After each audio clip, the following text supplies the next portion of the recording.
मिल्कीपुर उपचुनाव से जीत 2027 में जनता देगी जवाब। सीतापुर में समाजवादी पार्टी पर शिक्षक सभा की बैठक आयोजित करते हुए समाजवादी जन पंचायत चौपाल को लेकर चर्चा की गई। समाजवादी पार्टी द्वारा आयोजित पंचायत चौपाल के मुख्य अतिथि समाजवादी शिक्षक सभा प्रदेश उपाध्यक्ष शाह आलम खान राणा द्वारा बाबा भीमराव अम्बेडकर के चित्र पर पुष्प एवं माला अर्पित करते हुए कार्यक्रम को संबोधित किया। शाह आलम खान राणा अपने संबोधन में कहा कि मिल्कीपुर चुनाव तो तानाशाही से जीत लिया है। 2027 में उत्तर प्रदेश की जनता उनकी हैसियत याद दिलाएगा।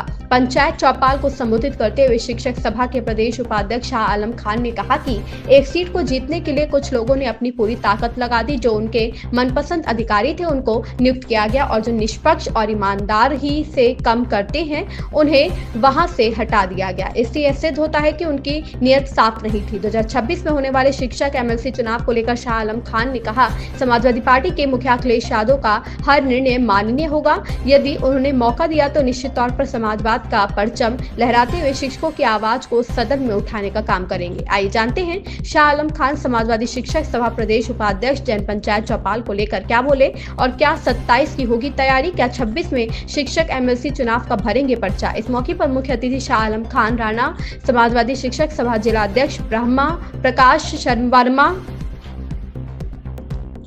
समाजवादी शिक्षक सभा जिलाध्यक्ष ब्रह्म प्रकाश वर्मा, आभा रानी व अन्य कार्यकर्ता एवं पदाधिकारी बैठक में मौजूद रहे। अनुभव शुक्ला की रिपोर्ट। नमस्कार दोस्तों, मैं हूं राजा करण सिंह और आप देख रहे हैं न्यूज जब बोलेगा हिंदुस्तान।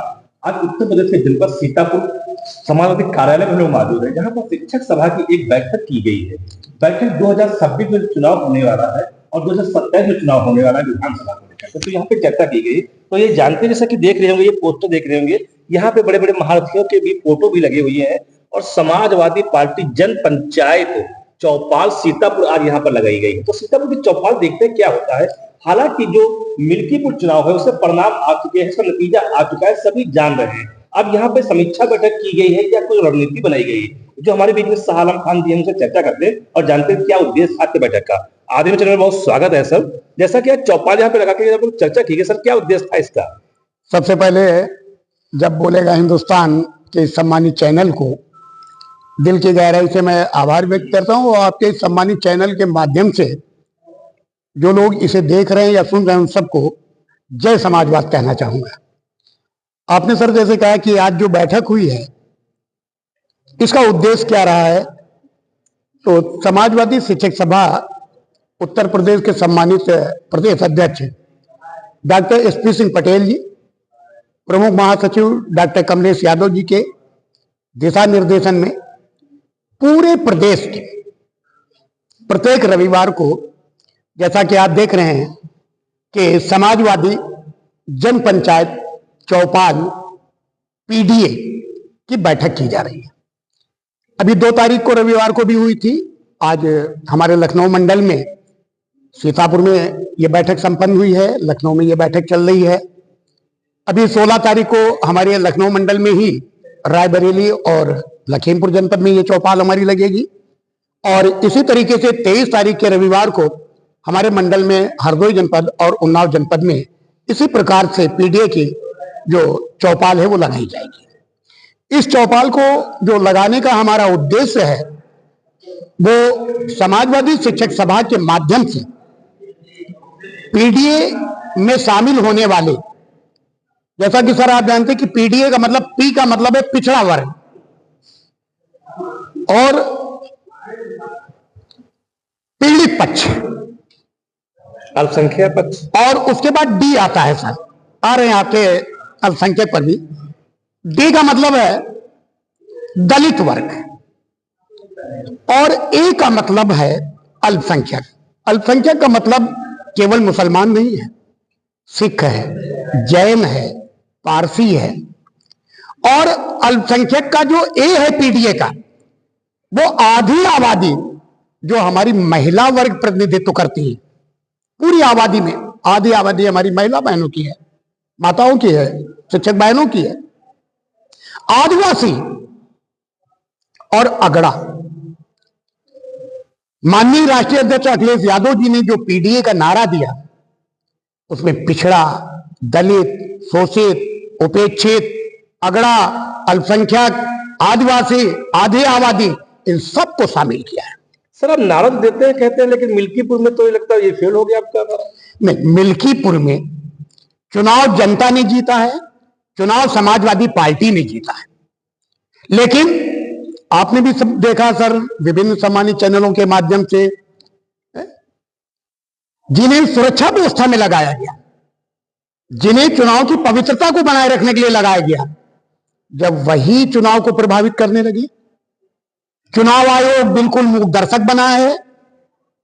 सुरक्षा कर्मी जनप्रतिनिधियों को, समाजवादी पार्टी के समर्पित कार्यकर्ताओं को उन शब्दावलियों से,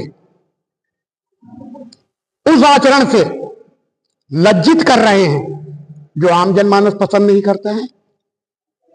3 स्टार लगा है, वो हमारा सुरक्षा का अधिकारी हमारी आईडी चेक कर रहा है।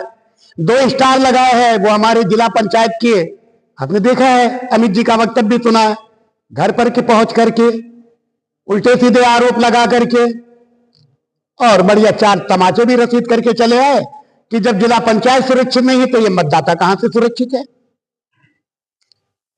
तो क्या लगता है सर, ऐसे जिस प्रकार से चल रहा है तो ऐसे 2027 में 24 में क्या होगा? देखिए, ये एक उपचुनाव था, आपने पूरे प्रदेश की ताकत वहां झोंक दी, आपने सारे अधिकारी वहां पे लगा लिए।